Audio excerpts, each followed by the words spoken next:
Welcome back to Boys and Ghouls Film Review, folks.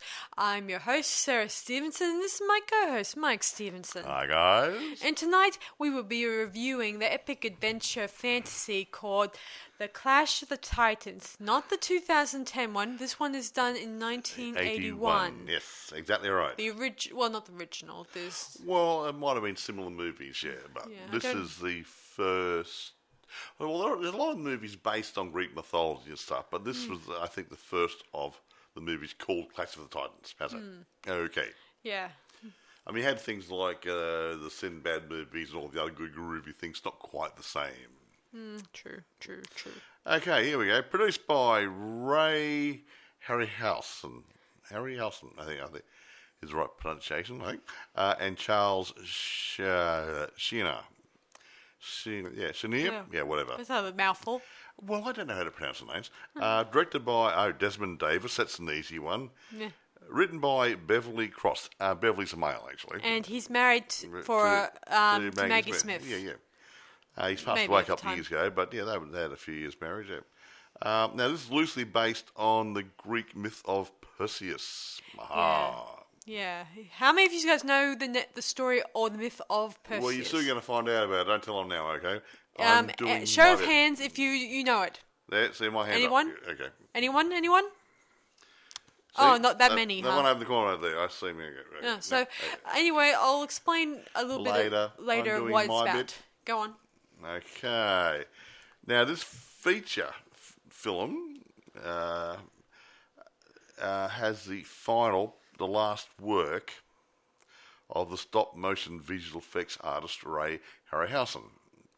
I think really I don't know if he's getting too old or he retired or whatever, but we're getting computer-generated things going through, and there's not much room for stop-motion anymore. So I miss the stop-motion a little bit. It was the old King Kong movie had stop-motion in it and stuff, and other movies. All the old dinosaur movies had stop motion in them. I think Joshua Kennedy, I know a friend who's doing stop motion graphics, and I do still think it's an awesome. I like it that he's doing this sort of the old-fashioned way of filmmaking. The problem is there's no market. Nobody wants to see it anymore. That's the problem. Since computer-generated stuff came in, and better animatronics and stuff, these ones just lost favour with the paying audience. I may agree with you there on that score, Mike. For a change. But I think there are a few of us out there who are still fans of the genre who prefer the old I'm talking about graphics. the ordinary paying public who spends their hard-earned money going to the theatre to watch a movie. I know. I'm just referring to the fact that a lot of fans probably miss this sort of old-fashioned special effects. I think it's fun. And it's a lot more interesting. It's fun, yeah. And while some people out there disagree with me on that score, some of the reviewers actually focus on the fact that using stale, old-school filming techniques, stop motion, instead of using more up-to-date. And that's what's probably, even though it was a success at the box office, it probably would have made more if it was done 10 years earlier when computer-generated stuff wasn't so much in everyone's face. How's that? Yeah, so let's move on from that. Okay, right. Now, talking about budget and everything else, not quite sure how much it costs to make. It says budget, 9 million or 15 million. 9 million? No, or 15 million. So no one really knows how much it costs to make. However, it box office at 70 million, so irrespective, they made a profit. Hooray. Now, the thing is, it was released in June 1981, and it did pretty good. It came in second behind Raiders of the Lost Ark. Whoa. Which released on the same date. So it was up there as a good adventure movie, even though probably Raiders had a bit of a better special effects. Not knocking Raiders of the Lost Ark. I'm a big fan of that, and I understand where the reviews are coming. The critiques would think, not a critique, or not the critique. That's dollars and cents. Yeah, that's the box office. Yeah, figures. I could see why that one would have gotten a lot more people went interest. To see both. No, but they went to see both movies. He just came in second after. It didn't say dismally second or 10th place or 100th place. Just second, which means it went pretty good. Okay. So yeah, they did. It was one of 1981's biggest hits. Yes. So That's what I was trying to say. So who stars and does whatever in the Here we roles? go. There might be a few hard ones I'm here. not going to go for everybody here for several reasons. I can't say all the Greek names they're playing. So now here we go. Harry Hamlin plays Perseus. He's the son of Zeus, sort of, isn't he? Zeus had a bit of a fling of a lady down here. Yeah, several of ladies, I should mention. He got his jollies and he didn't keep his sword in his pants. he didn't keep his sword. I like that. I'm sorry, that's my term. Okay, Judy Boker plays Andromeda, rather attractive lady. Yeah, very pretty. Burgess Meredith plays Ammon. He's something like a poet type guy. Like an yeah. Obi-Wan Kenobi type Not character. really. He's just a nice guy. But that's what I mean. I mean, this is where you get the wise man coming from in some of these stories. Okay, can I go on now? Go on. Hello. Mm-hmm. Maggie Smith plays Thetis. Thetis. Whatever. She's one of the goddesses. And she does quite a good job, quite believable. Now, Sian Phillips plays Cassiopeia. That's the way I pronounce it, and that's why I'm going to stick with it. Claire Bloom plays Hera. Ursula Andress plays Aphrodite.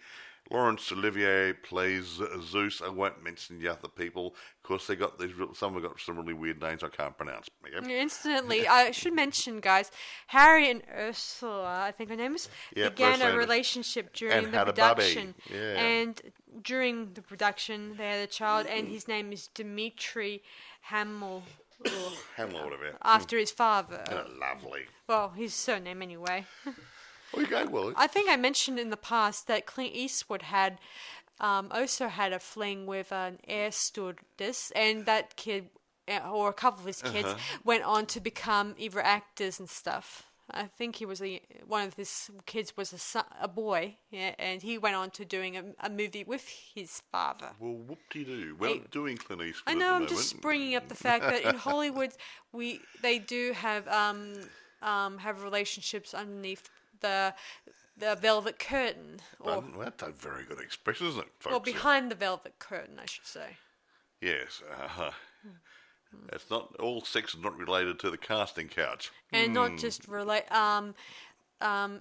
actors who are already married. They may already have a relationship or two. Are you doing a moral treatise treatment now on the? No, not being true. I just it's just the first time I hear about it, and it's open to the public about how this happened with this relationship, yada yada yada. There's a soapbox over there. Do you want to stand on it and preach to the converted or the unconverted or whatever? Anyway, moving on. Who else stars in this? Well, I'm going to go for all the rest of them because I can't say all the Greek names. I'll tell you the list of the actors. I won't say who they're playing, okay? There's a person called Pat Roach playing something or other. Susan Fleetwood is playing Athena. That's an easy one to say. Tim Pickett-Smith plays Othello. Jack Guillem plays Poseidon. Neil McCarthy plays Calibos.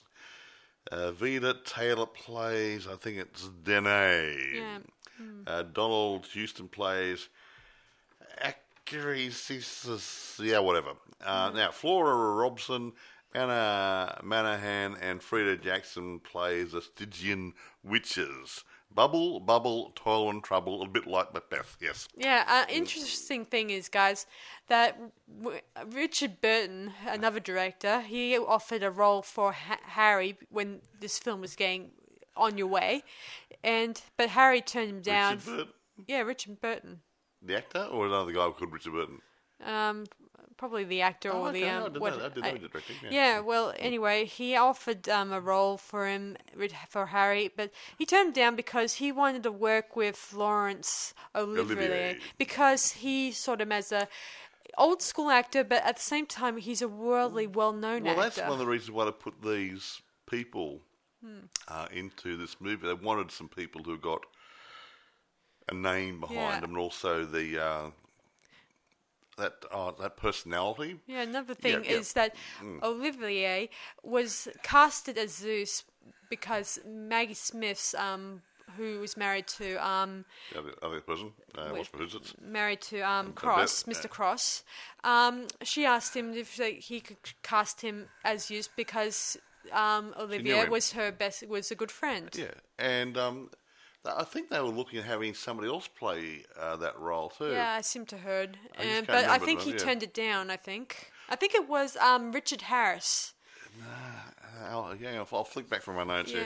Well, that's what I've heard. I think, or it may not have been. Actually, it wasn't Richard Harris. It was Richard Harris who was going to be offered the Poseidon role, but he turned it down because he didn't. There was not much acting role involved. Yeah. Sorry, I got the actors mixed up. I don't know. I know Arnold Schwarzenegger was considered for playing Hamlin's role, but there's too much talking involved, and they didn't like his accent. Yeah, I think I could see their problem. There would be a bit of a problem. No, not knocking Arnold. I like him. He's good. Yeah, he was great in Conan the Barbarian, but I can't see him He had limited dialogue in that, and he had to be a foreign type guy. I just mean that I don't think this would have been a role suited for him. There are some roles that may not suit everyone. And that's what I believe in. Something along those lines. Anyway. Look, I'll leave it for that. I won't talk about any more else. Anything else? Okay, you want to tell the story, my dear, and I'll just sit back here and have a snore? Have a listen? Yes, so the story begins with Perseus' grandfather, who is angry at his daughter for getting pregnant, and Zeus got into pants. Yeah, but I guess... Well, actually, according to some research I found, it's either was Zeus, which I won't, or her uncle who had sex with her. But seeing as this is a fantasy, we'll just say Zeus did it. It actually says in my notes here that Zeus snuck into her chamber and showering gold. Yeah, well, I'd rather have sex the normal way, but he did a shower of gold or something or other. Anyway, that was a bit of facts I found out about that, but this is a fantasy, so we'll just stick to the Zeus story. Zeus was known to be very playful with the human folk. Yeah. Especially the females.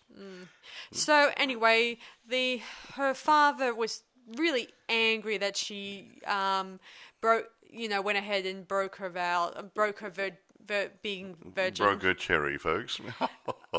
Anyway, he saw this as a sin on her part, and so he sentenced her to die by drowning. He put her and her baby into a big floating type box like a coffin and sent it out to sea. Yeah, luckily hoping enough. they'd drown. But that didn't quite work.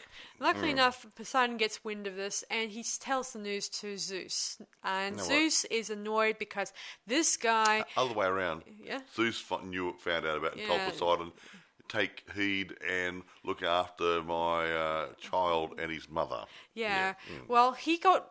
Anyway, Zeus got annoyed with her father, and even though the other gods and goddesses said he always valued the gods, he's made temples and monuments, yama. But this doesn't please dear old Zeus. What's one temple against a murder of an innocent woman and her child? So they call the Kraken out of his little cage under the water. Yeah. Poseidon lets him out. And he goes there and he traces the place, doesn't he? Yeah, and dear old Zeus takes his vengeance on Perseus' grandfather by squishing him. Yeah. But I think more to the point, he had a horrible heart attack. When he started squishing him, he had a clay statue, and Zeus squeezed the statue and it crumbled. So he could have had a heart attack and broke every bone in his body. Yeah. We've got no idea, but look good.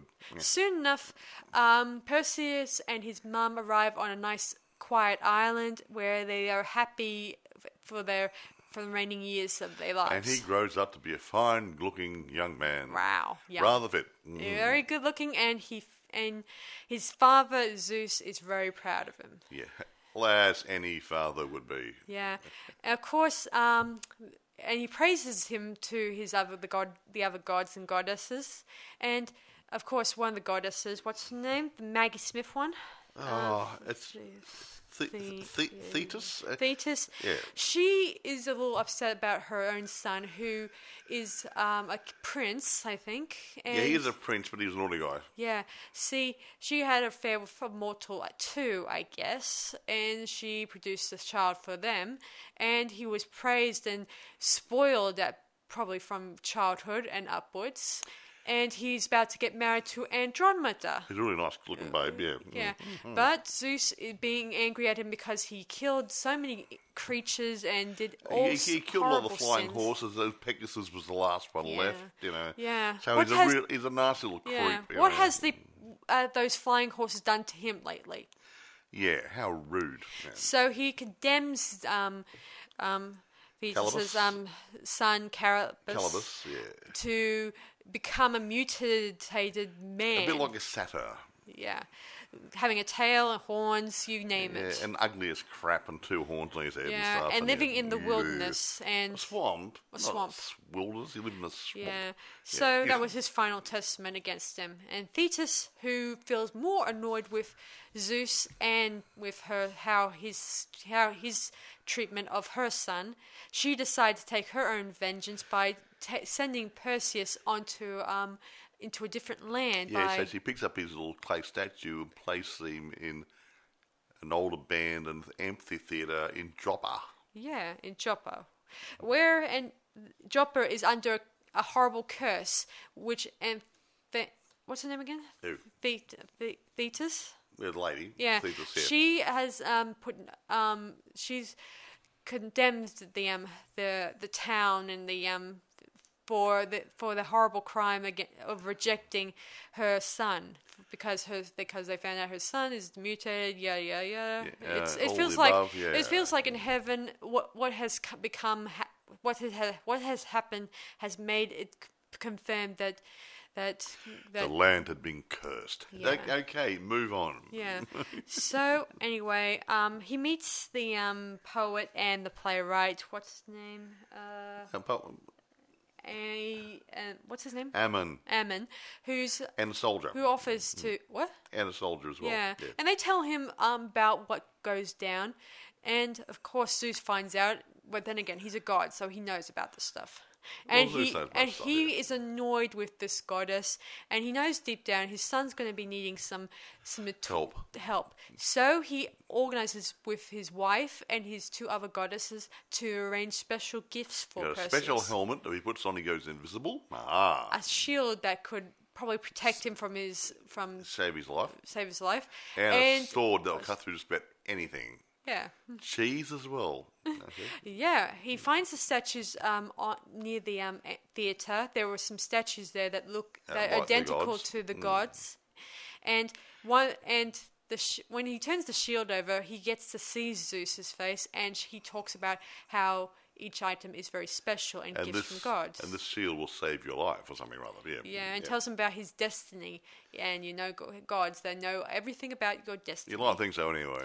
Nothing left to chance, eh? Yeah, moving on. Soon enough, he does take the helmet and he goes to the town of what's it called again? Well, the amphitheatre was Joppa. I guess Joppa, would be still... Yes, it was still with Joppa. So he goes to the near town and he finds out about through the captain of the guards about the curse and how Andromeda, the princess, is. Well, she's always. Well, I'll start with the beginning. Andromeda needs to be wed. Yeah. And these guys keep coming to shoot her, but the thing is, they have to answer a riddle. Yeah. Wait a minute. I'm explaining it before you go on. Okay, go on. And anyway, the riddle changes every time there's a new suitor. Yeah. So no one can pass the information on to anybody. Oh, that's not it. So the problem is if you don't get the answer right anyway, you die. I like to think it's the same. It's the same riddle, but in different formats. No, it's a different riddle. Okay. That's why the next bit, she gets spirited away every night in her dreams and given a new riddle. Yeah. So she kind of goes on a sort of astro projection type disappearance. Yeah. Inside a golden cage. He's carried by a big Volta. Carriage by a very big vulture creature.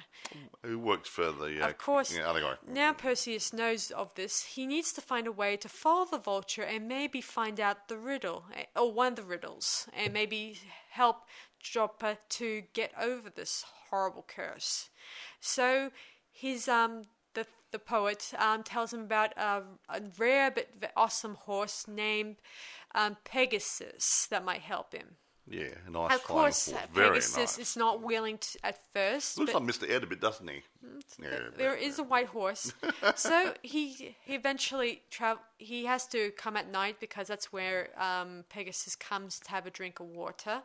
And he tries to lasso the horse, and eventually the horse gives in, and eventually He knows... breaks him like an ordinary guy would break a wild horse, yeah. Yeah. Whoopee. Later the following night, he and Pegasus, they ride, and follow the vulture to the wastelands of where Well, the place where Calabos was living. Carabos and a number of other wastelanders live. Yeah, so he had a few henchmen, like every crime lord does. Yeah, and they help with the riddle by, the writings of it. Well, yeah, they write down, but Calabos So dictates it maybe, Yeah. However, unbeknownst to Calabos, there's an invisible guy standing next to him while he's whispering to Buggerlugs, the girl, Andromeda. Well, actually, he probably read the riddle off.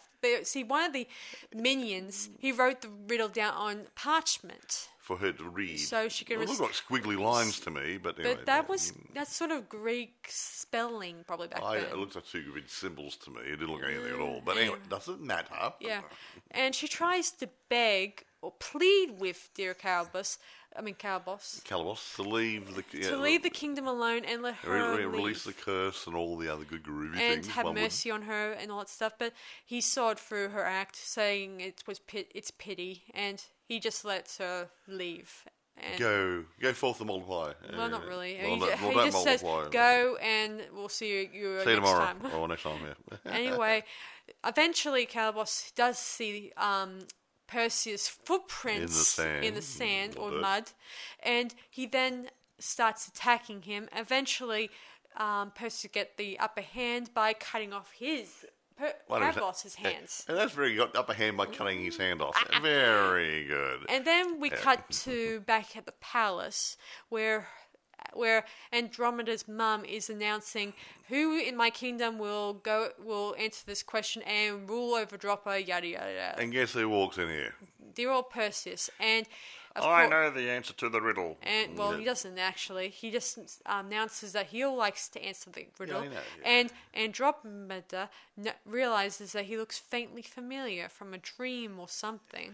Andromeda. Yeah, what a beautiful name. Anyway, she begs for Not him Andromeda. to abandon her and his attempt at trying to solve the riddle. She doesn't want to see any more suitors getting killed. Yeah, it's not a very nice. Well, I think they burn them at the stake or something Yeah, or other. something. Some horrible torture. Well, any torture's bad. Yeah, I've never known a good torture. Yeah, so she says, I'll say it, I'll try to remember what she says. She says she sees 3 circles in her mind. 2, one is hollow, like a crown. 2 are like, moons and stuff like that. And he eventually guesses it. He says that it's a ring. The hollow one is the ring that goes over your finger. Yeah, and the 2 other circles are pearls. And there, it's a depiction of the ring on Calabos' hand that he just happened to have in his pocket. Yeah, and everyone was shocked when they see it, and he throws it at the step, and he says, "Here's a wedding gift. Yeah. A severed hand of ring on it. Yeah, nice." Yeah. And he asks, "Is that the answer?" And she says, "Yes." Well, shocked and astonished. Bugger. Yeah, well, yeah. She And- could have lied. Yeah, and eventually he tells her and the crowd that he fought Calabos in the swamp, and he allowed him to live, provided he removed the curse, and which he did. Yeah, we'd like to think so. And then Perseus says that Andromeda is free of nightmares and that she's free from cannabis. Yeah, cannabis. Oh, cannabis, yeah. And the crowd cheers. Cannabis? We have a party of sorts, and we have a brief, nice, romantic moment between Perseus and Andromeda. Aww, lovey-dovey. Kissy, kissy. Yeah, exactly. None of the sexy stuff you see in the modern movies. And of course, Calibos, who's in the temple of his mum, he begs for vengeance. He's having a dummy spit, yeah. Yeah, he's acting all, he's insulted you and all that stuff. And me and everything, blah, blah, blah, boo-hoo mummy. I bet this is probably something he probably would have done all the time with his mum. If someone did anything... I know I'm an asshole, Mum, but can you help me? Yeah. Anyway, later the next morning, we get a wedding ceremony, and Andromeda's mum, in the stupidity, compared her daughter's beauty to the goddess's beauty. With his Calibos's mum. A big no-no in She's some more cases. beautiful than the goddess herself. And that didn't go down well. Yeah. Not in front of a statue. Yeah, one thing I know about Greek mythology is never compare another god's beauty with someone else's. Who's not a god or a goddess or whatever. I've read about that in some books. Anyway, the temple rumbles, and the head on the goddess falls off and opens its eyes, and it says that what she said was sacrilegious. So, and he got 30 days to do something or other. Yeah, because Andromeda will be sacrificed on the rocks on the ocean. In 30 days. And be killed by the Kraken, and all that stuff. Kraken's a big dirty... A bit like the creature in Black Lagoon on steroids. Okay? Yeah. Got it? Yeah. Yeah, so they have 30 days to find something that might kill this creature. And he finds... Eventually,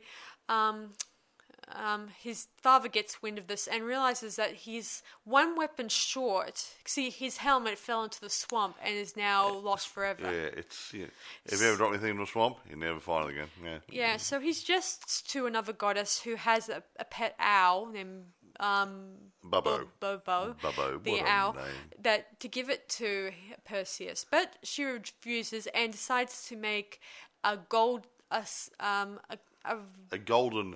owl. Yeah, and she made it her little handyman made it very quickly, didn't he? Yeah. Our hero Perseus, he tries to find Pegasus in hopes of trying to find. Well, they were going to find the three witches I should mention earlier. Stygian witches. See, the Stygian witches, they are like they are very wise, but at the same time very naughty, very and I think they're cannibalistic. We saw they had a big cauldron. Looks like their dinner, and we saw them stirring it. And we saw a hand pop up. Yeah, and so these witches will kill anything. So if anyone comes up there, they were a bit blind though, weren't they? Yeah. See, they have only one eye between the three of them. They use it's like a crystal ball. They hold up their foreheads so they can see. Yeah, they call it the eye. Obviously. Give me the eye. Where's the eye? Yeah, the eyes have it. There you go. Yeah, and and Pegasus is kidnapped by Calibos and his minions, so they can't really travel there in 3 hours or something like that, and all that.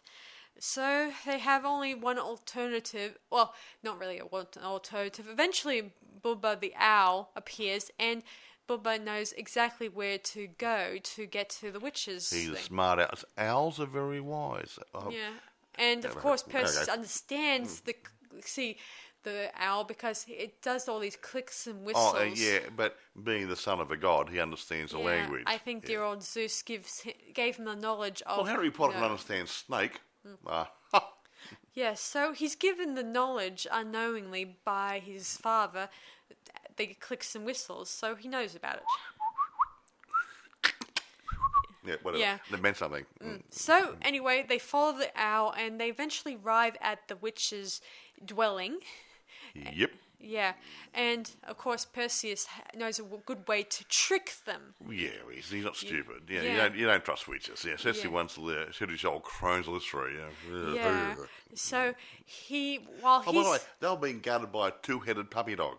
Yeah, very. No, that's a different one. That's much later on. Oh, no, that was a Gorgon. Yeah, she had Yeah. two at a puppy dog. Yeah, Yeah, No, sorry, guys. Carry on, Mum mistake. Carry on. So anyway, they climb up the very high mountain to get to their dwelling, and Perseus allowed one of the men to look after Bobo the owl while he approaches the witches. Sounds like a clown's name. It Bubbo the clown, Bubbo the owl. Yeah. Yeah, well, who knows? So anyway, Blippi, he approaches them, and they, of course, act all sinister and weird and stuff. And luckily enough, Bobo the owl decides to snatch the eye, so it gives Perseus some leverage, against them. He gives the eye. Yeah, yeah. They'll give him the information, and he'll give them back the eye. So they tell him that the most likely dangerous creature that could kill the Kraken is the Medusa. head of the Medusa. Of course, the Medusa. Gorgon Medusa. I mean. Which Medusa? One of the two or three Gorgon sisters. Yeah. See, the Gorgon. Medusa was a beautiful woman, and she had sex with a god. One of the gods, and in a temple, and one of the gods, gets so angry at her that she transformed into a monster. Monsterish looking thing with snake hair and. I went with a girl like that once. She looked terrible. Yeah. So they give him this information, and he says thanks, and he throws the eye, and they're going around trying to get it. He throws in front of them. They can't see it. Yeah. And they go foraging around the ground looking for their eye. Yeah. And eventually Perseus makes his slow but quiet getaway. Yeah. And later that night, as his girlfriend's sleeping and all that, they slowly sneak away slowly while she's sleeping the next morning. How rude. Because she says that she wanted to continue on with them, but Percy says it's dangerous.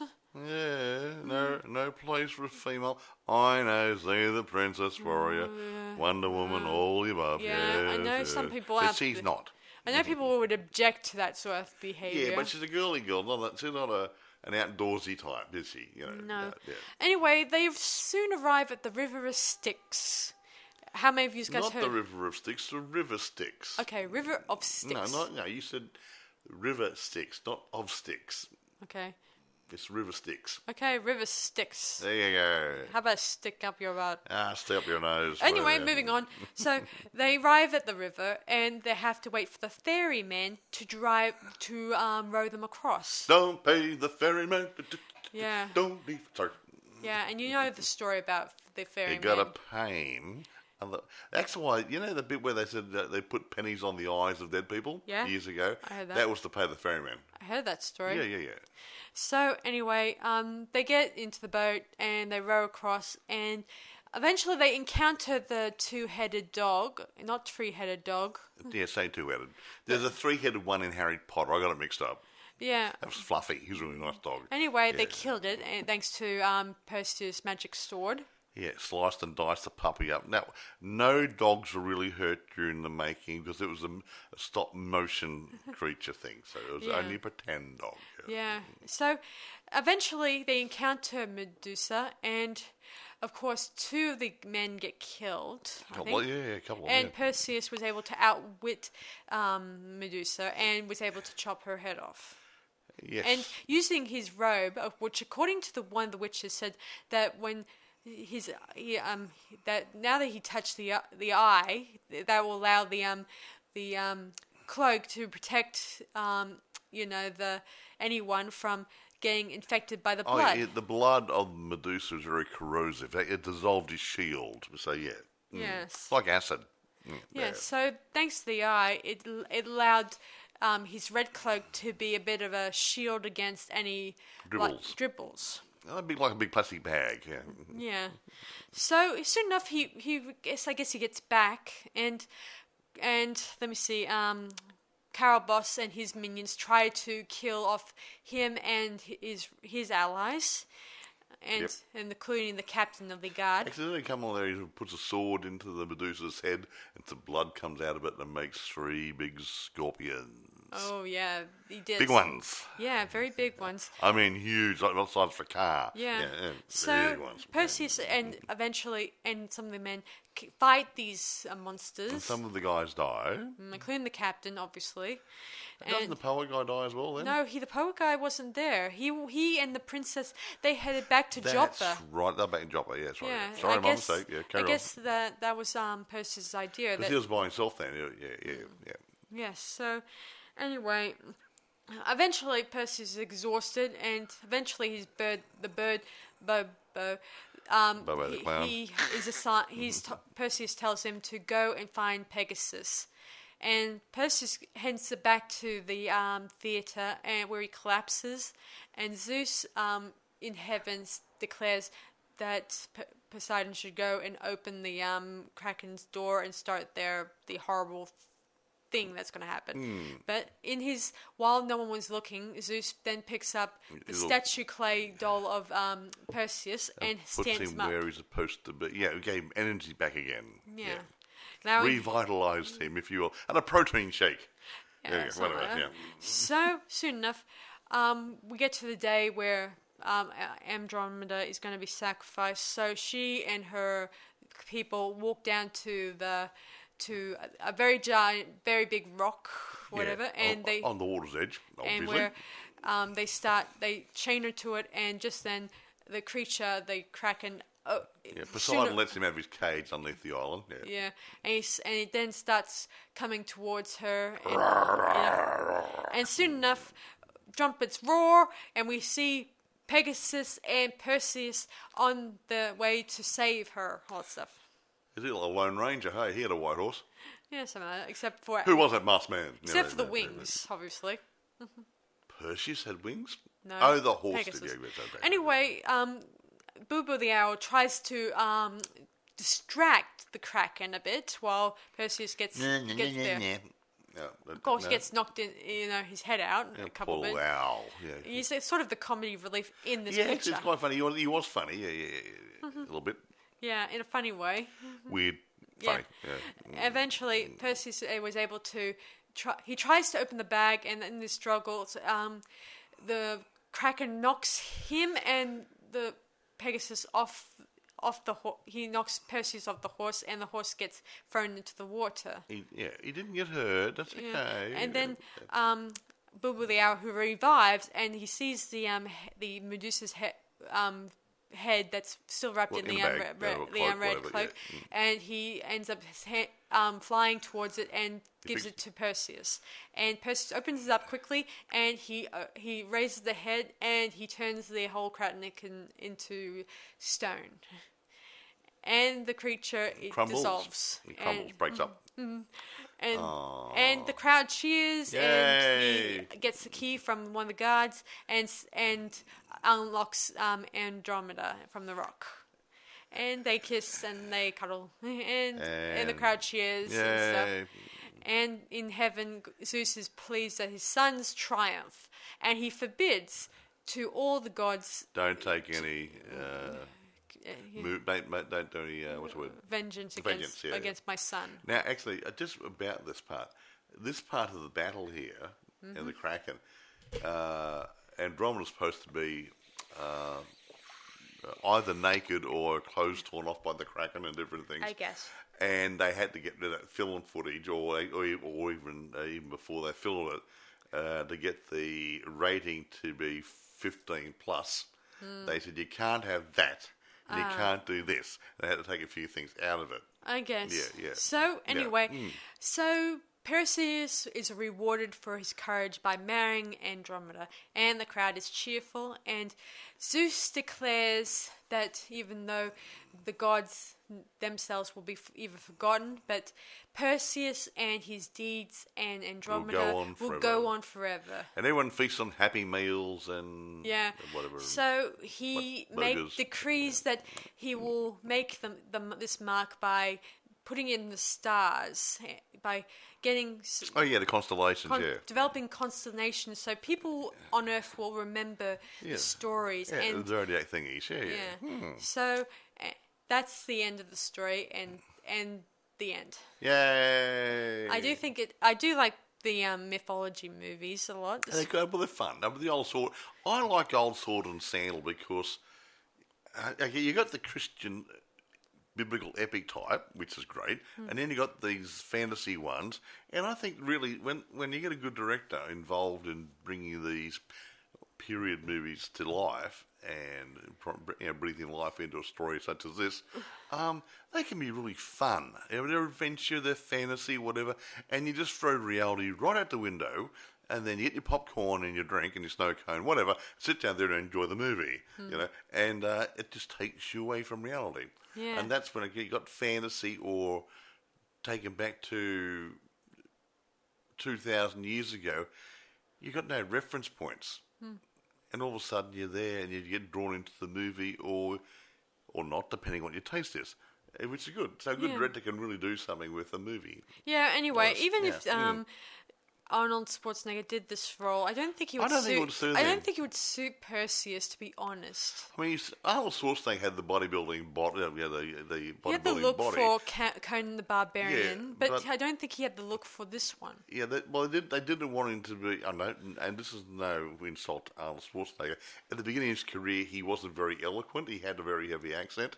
And they didn't want somebody with a heavy accent. And technically, if you look at the Perseus in this movie, he's not supposed to be a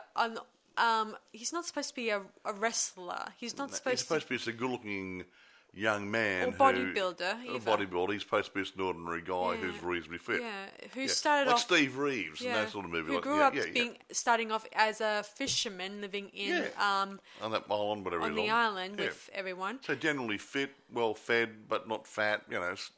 But not looking like a powerhouse. Exactly. That's the way it goes. Yes, and anyway, I like the fact Harry was properly placed in this movie. I think look, not whether he was the right guy for the movie or not. That's the style of acting needed for the movie, and he handled the part reasonably well. I liked it. It was okay. He played a believable role. Mm-hmm. You couldn't have Arnold Schwarzenegger, nor could you have.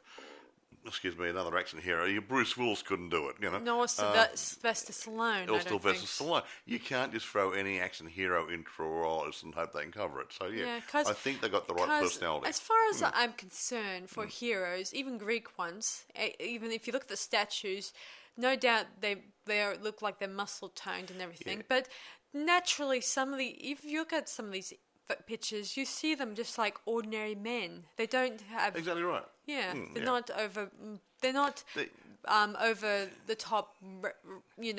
Oh wait, well maybe Samson and Hercules. They made those guys big and strong. Yeah. They're well. Yeah. I mean, those guys are well made. But and that's their character. But they're like Perseus, he's not. He's not a wrestler. Well, look at the statue of David. Now, being a naked guy, obviously forget the nakedness, but you can see he had an ordinary body. Yeah, he was well built, but that was a style of. They thought all the gods would have a perfect body, not a muscled up guy on steroids or something rather, but just an ordinary. Yeah, and figure. if you look at the paintings, you'll see that deal with Greek mythology. You could see that some of the bodies were just either skinny or. Not skinny. Not skinny. Just not carrying any extra weight, has it? Yeah, not over top muscly. Yeah, and also if the characters they actually use, they got well-spoken people to play the roles. The gods would be educated, you would like to think. So you had Laurence Olivier playing Zeus. Yeah, and you had Claire Bloom playing Hera and different things. And these people spoke in very good English. I do think Olivier. I mean Laurence Olivier. Say Larry. I mean, I did like the fact he did look like what depiction of Zeus. Yeah, he did. I haven't seen posters and pictures and statues of Zeus. He does look. But he had that old, majestic look about him. Yeah. Hera looked very good. Claire Bloom played Hera. And the other one's Maggie Smith. She looked pretty good. Yeah. I thought, Maggie Smith looks pretty old. I thought she's younger than that. She's about 40-something and playing this movie. Yeah. She looked rather attractive, and the other people did. They all looked like they could be gods because they weren't carrying extra weight. Yeah, I agree with you, Mike. They were really attractive and good-looking and all that stuff. So they chose wisely. Now, there were a couple of things there. They were looking at actually having a different person playing the role of the poet guy, John Gielgud. But they're getting too many English people in there. So that's why the other... They got Harry, who may have been... Well, I would have thought Harry would have been American. What's Harry got to do with it? Well, wouldn't they have I didn't say that. Well, wouldn't they have hired... Burgess Meredith was going to be played by an English guy. Maggie Smith is English. I'm not real sure, but I think that... what's-my-who's-it, who playing Zeus might be English. They didn't want too many English people in there. Yeah. So they didn't want an extra English person in there, so they changed it to Burgess Meredith instead of So that's the little thing they got to look at that because in Star Wars had the same problem. For the first movie, the guy in the Darth Vader suit was English. You had the guy, what's his name? Guy from Hammer movies, Peter Cushing was in there. He was English. You had the guy playing Obi-Wan Kenobi. Obi-Wan Kenobi. I got a mental. Anyway, but they had about 3 or 4 British guys there playing leading roles, and it was an American movie, and so Darth Vader's voice had to be an American because to get rid of the fact there's an English guy in a suit. It's only little things. They have to look at this thing to see we want an American feel to it. Or English feel. Which does explain why Mark Harrison and maybe I'm not sure what Carrie Fisher was. Well, they had American accents. Where her. They had American accents. Ethnic group is. Yeah. But other than that, they were Americans. They had American accents. That's the whole point. If you're only walking around with British accents, I think it's a British production. Yeah, so this little thing that you got to look at. So now going through, I happened to mention stop motion stuff before. Was a bit of a problem, I think, which stopped it from being more successful than it was because around the same time you had Star Wars movies come out using computer generation, and they had the stop motion going on, which is old school stuff. So because they had R2-D2, his role, he was actually made as a robot, and they said, they likened this bird, the owl, to R2-D2. That's like doing little noises and stuff. Yeah, but they said, no, it was done about the same time. Yeah, so R2-D2 and the owl had similarities, but they said they developed the owl before R2-D2 was made. So go figure it. Now, so just little things. Yeah, they got to be very careful about.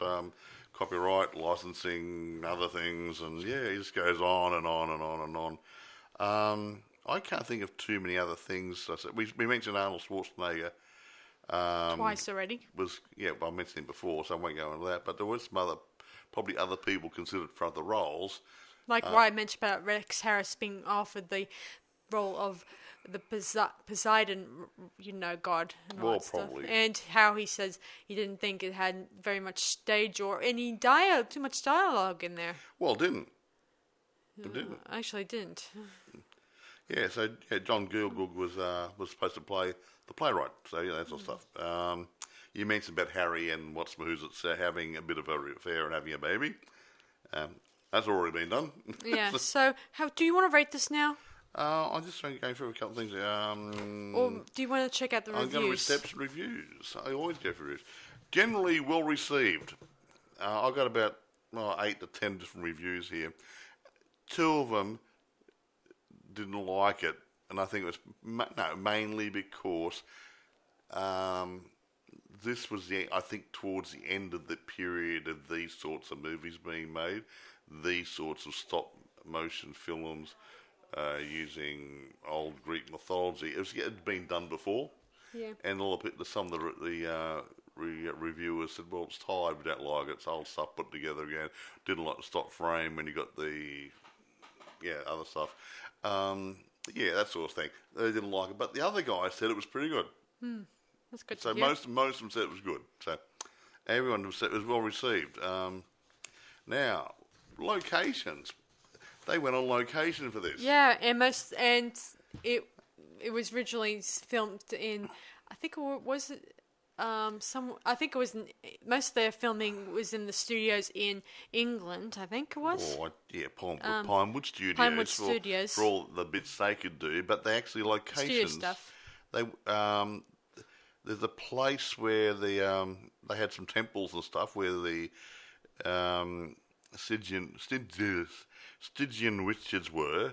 That's a place called the Karst area in El Torcal de Antequera, I think, in Spain. They use that site for their temple, or the ruins they lived in. The Azure window at Gozo in Malta is where they had the Kraken bit at the end. Cool. Where the beach scene was with all the rocks and everything and the archways and whatever. Cool. And they did other shoots in Cornwall, United Kingdom, and obviously what as Sarah said, he's a soundstage at Pine Studios, and they did some in Paestum, in Italy. So they jumped around to get the atmosphere happening. Yeah, well, when you look at Italy, there's some really good sites down there. You like a lot of good reference points of, I know that Rome and Greece, they have similar architecture here and there. Similar, but not the same, but they're really good. Slightly. They're all cultures, and actually Greece was a very powerful country back in those days. Much the same as Rome and Italy, that were very strong, and that's where all the culture came from. Yeah. Yeah. Anyway, what we're going to do, we will be rating this at the moment. I'm just trying to think. Nothing else I can think of? Oh, Amazon and whatever. Yeah. Nearly forgot that bit. Okay. Amazon. Some for sale. It is rentable through Prime. And there's plenty for sale on eBay, so if there's other sources around where you get your merchandise, it's there. It's an ordinary DVD. You can get Blu-ray. I'd go for Blu-ray because when you get an epic one like this with lots of good scenery, I think it'll just bring it out the screen a lot better if you get a good clean copy. Now, points. Poll. Yeah, I'm just trying to think. 9. Look, I'll give it 9 to this one here. Look, it's good. I like it because they could have. The stop motion is that held it back a little bit. So I'm taking 1 point off for using stop motion instead of trying to use something computer generated. But it's still a good movie. Yeah. So I'm going to give. Kids will like it. I'm going to give it 9.5 out of 10 myself. Yeah, kids will actually enjoy this. Yeah, did you guys know that, like Star Wars, they try to bring out some action figures or toys to further promote this Clash of the Titans? Well, there you go. And I didn't get any. But well, then again, maybe it just didn't sell well. I don't know. Well, I mean, Star Wars to this day even made are still selling the toys after all why these does years. Luke Skywalker look like a Ken doll? Does it really matter? Oh, okay, just checking. He's blonde. What do you expect? Oh, not really. I mean, Princess Leia doesn't look like a Barbie. Does she? I don't know. Whatever. And how about poor Yoda? He looks okay. Short and green. He hasn't been corrupted. You can get R2-D2, C-3PO. But poor old Luke Skywalker looks like Just a minute, guys. He looks like a Ken. What? Leave me alone. She hit me. She hit me. Okay. I'm just going to say, they sometimes don't get it right. Yeah, well, this was back then, but it has improved over the years, a little here and there. Yeah. Although there were some action figures or statuary of any people out there, they always seem to get it wrong sometimes, feature-wise. Well, Sarah collects little figurines. Like Elvira figurines. And other Harrison Ford ones, Indiana Jones. And they not anymore. I haven't done that. You got a couple of them. You got one. Although I prefer Elvira these days to collect. But they don't look like them. Yeah. They just like a doll, and they paint them up, and they put a hat on, put some whiskey on it. Oh, that's Harrison Ford. Yeah. I haven't even found a good figurine of Elvira that looks exactly like her character in feature wise. Yeah, they always seem to make her expressionless. They look like anime cartoons, don't they? Yeah, and then they just come out that way. They really don't look the part. Yeah, I mean, it's a shame. Yeah.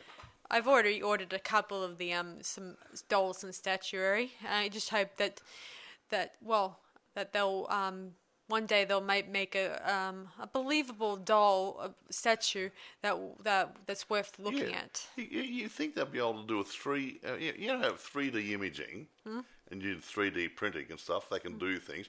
You would think they could do a hologram of someone's face.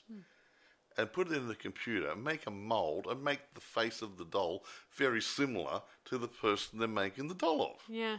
Why can't they do this? I guess it depends on the size of it. Yeah, they still make it. I mean, the detail work would probably be hard to cut into what a plastic. If they do some 3D imaging of someone's head, and obviously you get permission to do it, because it's obviously merchandising for the movie, and they do a 3D print, make a mould, then they do a mould, it will actually look like the person. Not a problem. Size will not be a problem. Yeah, point to think of merchandisers. Hey, trying to make it more realistic. I mean, a pig dressed in a tuxedo is still a pig. Hello. Yeah. Although there are some out there, really good ones that have good features. Some do. Most of them are sold out or out of stock. Yeah. I hate it when that happens. They should just keep the stock. Yeah. Keep adding more stock, then people would buy more. I mean, you said it yourself, Mike. You said it yourself, Mike, on one occasion that if it's something as really as popular as Elvira or any item out there, they should keep it in stock so other generations will go ahead and buy a copy of it. Like the Crypt Keeper, and he's a cute little fellow. Frankenstein, Dracula are getting about old now, but there's things out there they can actually turn $1 on. You spend a bit of time making a good product and people will buy them. Collectors will eat them up. Yeah, whatever. Yeah, at least I would. Anyway, so I think that's about it for us tonight. I really advise you guys just definitely check this one out. And, it's good. And just so you guys know, this is the 1981, not the 2010 one. Yeah. And don't get it mixed up with the Wrath of the Titans. That's another movie altogether. Yeah. So this is a Clash of the Titans. 1981. And don't confuse it with Clash of the Titans, the cartoon. Well, that's another one too. Actually, was there a TV series as well? What? Was there a TV series? That was it. Cartoon. Oh, the cartoon. That one. Yeah, that was animated. Okay. What else? Yeah, just be careful. And actually, there's Blu-ray, DVD on it. Just be careful. There might be VHS out there. I don't know. But there would have been a changeover around then. So if you don't want VHS, be careful. Don't click on it. Yeah, so thanks for listening to this latest podcast, fellas. So I hope you guys enjoyed it. And I did. I had a wonderful time. And may see our next one eventually. So this is Sarah Stephenson. And Michael. Saying we'll see you guys for the next one. Goodbye, guys. Now.